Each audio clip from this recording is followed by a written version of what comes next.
Hey guys, this is T-Mac with Ultimate Night Vision, and today I've got the Infiray RH25 V2 right here in front of me. We get a lot of questions about this device, and I'm not sure if you guys know, but the V1 has been one of the more popular thermal weapon sights and binoculars that we've carried. So this is the V2. This is an actual 4-in-1 thermal device. The cool thing about this is you can actually run this as a dedicated thermal scope, handheld binocular. You can run it helmet mounted, and you can obviously run this as a clip-on. I've got 9 different thermals that I'm kind of running around with right now, but if I had to pick only one device that I could only use and that's it, it really truly would be that device.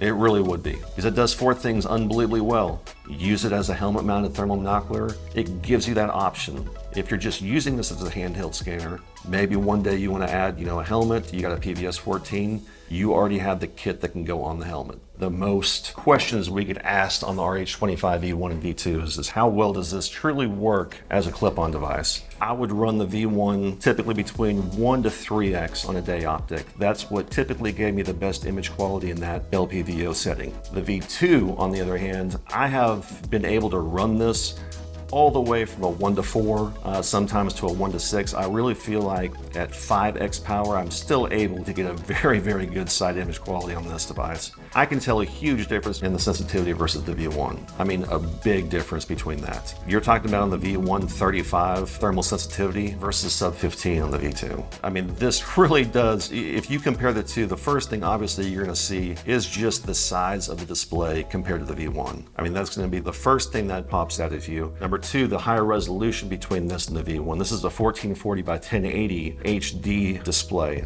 That's going to give you a lot of resolution to zoom in if you're using this clip-on oriented with an LPVO. The weight, 1 ounce less versus the V1. I believe they're using a magnesium housing on this one versus the V1. Other things with this housing, obviously they've shed an ounce worth of weight, but all the accessories and things like that that you use in the V1, all those will be incorporated in this device as well. So if you already have a V1, all the accessories and things that you currently have will work on the V2. So the V1 had a data port on the side of this device. Now they're incorporating the USB-C on the V2. You can run external power if you want to. I've always just ran 18650s. Everybody has 18650 batteries. I kind of tend to run mine just 18650 batteries alone, just because I've found this device will get you 4.5 hours of runtime even if it's cold outside. If you're running a 10,000 milliamp Anchor battery pack with this, you'll be able to run this thing for 24 hours straight, not have to worry about anything. I will say that the V2, hands down, is one of the better units I've used in high humidity, and I've ran a ton of different helmet-mounted thermal binoculars. And what I can tell you is once humidity gets about 60-70%, which isn't too terrible,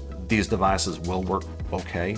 But when you get to 80-90%, this thing will outclass the majority of thermal units that I've used in the past. It's a very, very good device, especially with a high sensitivity. One other cool feature for sure on the V2 is they were absolutely able to incorporate a 60 hertz device versus the original V1 50 hertz. This will also have the best warranty that I'm aware of in the thermal industry. So this is going to come with a 5-year, 5-day, 5 business days that is, they will get your device, whether they can repair it or they can send you a brand new one. And what I am told and what I've experienced is definitely the best warranty in the game. So the RH25 V2 has 64 gigs of internal space. That will give you hundreds of hours worth of replaying videos. Another main feature is the V1 did not have audio. The V2 now has audio. So you can get that crisp audio almost as good as the RH50R in a small package in the RH25 V2. Yeah, so if you're familiar with the V1, the V2 has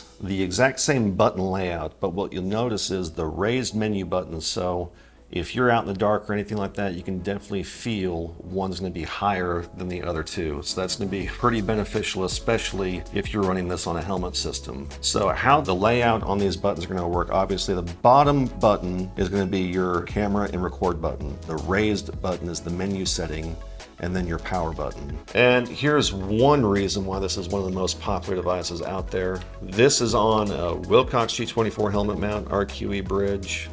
And I've got 2 dual RH25 V2s, but let's just even imagine you've got one on there and you're spotting and you see something out there and you've got no dedicated thermal scope, you're only going to use this as a clip-on. It's as simple as that. Now you got clip-on mode. The value with this one going with the V1, that's been a tried and true tested thermal monocular, weapon sight, clip-on, scanner. I've beaten the living crap out of my V1 to where I have hardly any Cerakote on one side of the device. It's held at 0. The clip-on function, if I've ever been off by hardly anything at all, it's been about 1 MOA. It's been out of the vehicle through rain. I mean, we've actually run over my device on accident one time, and fortunately the guys took care of me with the warranty process, and I did receive it back in 4 days, so it was really handy. Again, guys, my name is T-Mac with Ultimate Night Vision. We're definitely here to answer any questions you might have. Give us a call anytime. Everything that you saw on the video today with the RH25 V2, with the pigtail mount system and the MQD, we offer for rent as well as purchase. So anytime you guys have a pig hunt, coyote hunt, whatever type of contest you guys might have, definitely reach out to us at ultimatenightvision.com. Whatever we can do to help, definitely let us know. Give us a call. My direct line is 214-295-1051. We're definitely here to help, and I appreciate it. Thank you, guys.